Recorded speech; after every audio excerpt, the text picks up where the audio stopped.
Let's rewind to 2020 for a second. Inter Miami was a brand new team with a short track record, limited history, and very little visibility outside the US. If you followed MLS closely, you knew they existed. If you didn't, there was a good chance you barely heard the name. They were still building an identity, still figuring out the roster, still chasing consistent results, and still trying to become more than just the new club in Miami. Then, on July 21st, 2023, everything flipped. That was the day Inter Miami officially announced Lionel Andres Messi.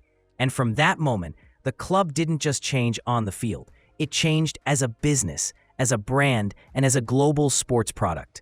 In this video, we're going to walk through the impact with publicly reported numbers, widely cited estimates, and the major revenue streams people point to when they talk about Messi's effect on Inter Miami and the entire MLS. We'll go piece by piece: digital growth, sponsorships, ticket demand, the Apple TV deal, and the bigger ripple effects that hit far beyond the stadium. One quick note before we start. Some of these figures come from reported valuations and industry estimates, so treat them as directional, not exact down to the dollar accounting. Even with that in mind, the scale is still hard to believe, because this isn't just the story of a transfer. It's the story of what happens when the biggest name in the sport plugs into the American sports economy and turns a young franchise into a global asset, almost overnight. Messi arriving in MLS wasn't a normal signing. It was a worldwide media event that hit every platform at once. His first official presentation at DRV PNK Stadium pulled in a massive live audience across different streams and broadcasts. And if you compare that attention to what MLS typically gets, the contrast is obvious. This wasn't league news. This was global sports news. But the bigger change showed up after the announcement, in the days and weeks that followed. Inter Miami's social media numbers didn't climb. They launched. Before Messi, the club's Instagram following sat around 1 million. Then, in a matter of weeks, it multiplied at a pace that's rare even for huge European clubs during title runs. Within roughly 2 months, Inter Miami was suddenly sitting in the range of tens of millions across platforms. And on Instagram alone, it pushed past 15 million and kept rising. Today, the club is well beyond that mark. And it's not just an Instagram story. TikTok, X, Facebook, everything surged. And any post featuring Messi or tied to the Inter Miami brand started pulling engagement levels you normally associate with the biggest teams in the world. Digital analytics firms have put big media value estimates on that kind of reach. Basically, the advertising equivalent exposure the club and league got without paying for it. Depending on the methodology, some estimates land in the hundreds of millions of dollars. The simple point is this: MLS didn't just add a player. MLS added a global attention engine. Let's talk about the number that really made business headlines: valuation. Before Messi, published estimates, like the ones you see from major outlets that track franchise values, had Inter Miami around the $600 million range.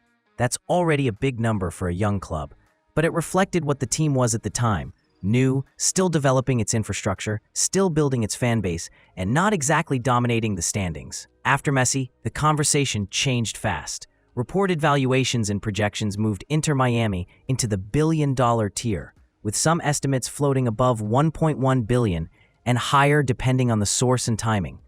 And to be clear, franchise valuations aren't magic numbers. They're built from real inputs: potential sale value and investor demand, sponsorship strength and global brand pull, merchandising power, media relevance and visibility, stadium situation and future growth potential, and overall market momentum. Messi boosted almost every one of those variables at once. Even people inside the organization have said publicly that the business impact went beyond what they expected. And from an ownership perspective, this is the dream scenario: a single move that changes the entire financial trajectory of the franchise.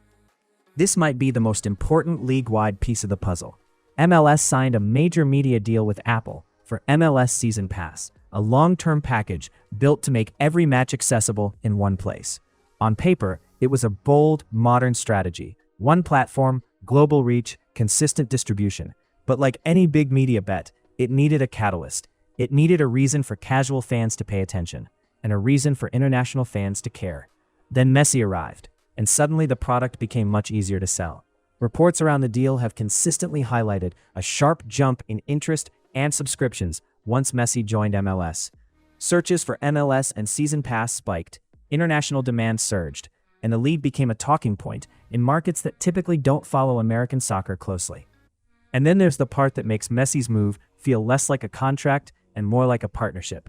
Multiple reports have stated that Messi's compensation includes revenue-sharing components connected to the Apple TV subscription ecosystem.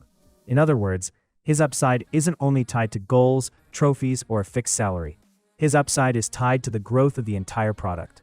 That's extremely rare in American sports. You'll see equity, profit participation, and revenue-sharing structures in entertainment and business all the time. But it's not the standard template for star athletes inside a league media package. The broader message is simple. Messi didn't just show up to play. Now let's get into the most visible impact. What happened to tickets? The moment Inter Miami put Messi on the schedule, a normal MLS match day stopped being normal. Home games sold out quickly, away games too. Teams that were used to drawing smaller crowds suddenly had lines, sellouts, and crowds that felt more like major event nights. And the prices did what prices always do when demand explodes. They spiked. A ticket that might have been $40 in one market suddenly showed up for $300 on resale. In some cities, premium seats jumped far beyond that.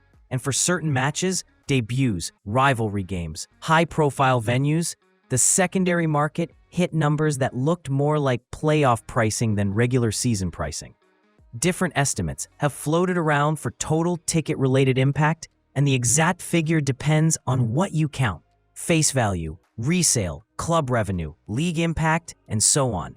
But regardless of the accounting method, it's clear Messi turned MLS games into must-see events in a way the league rarely experiences. And it wasn't just tickets. It was parking. It was concessions. It was VIP experiences. It was corporate hospitality. The entire matchday machine started operating at a different level.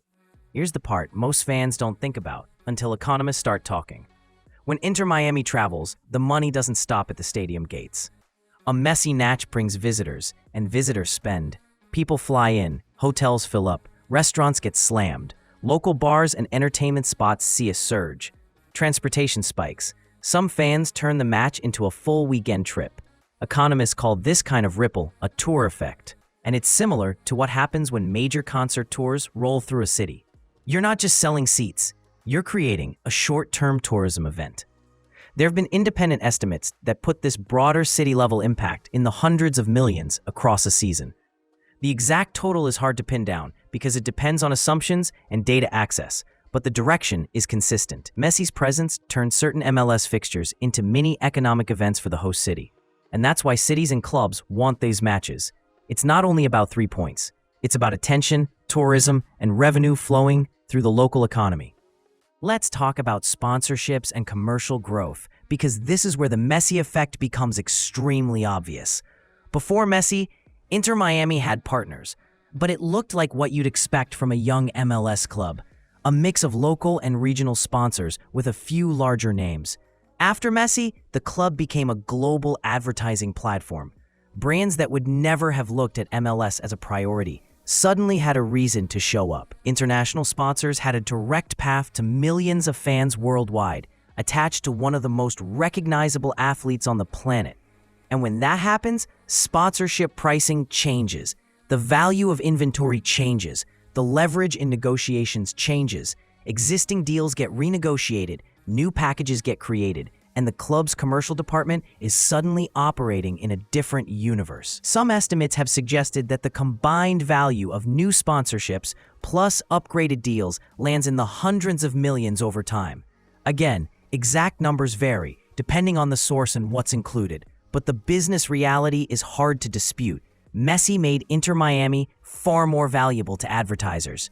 Here's where people often misunderstand the story. Messi's move isn't only about salary. It's about a layered compensation structure that ties him to the growth of the whole ecosystem around the team.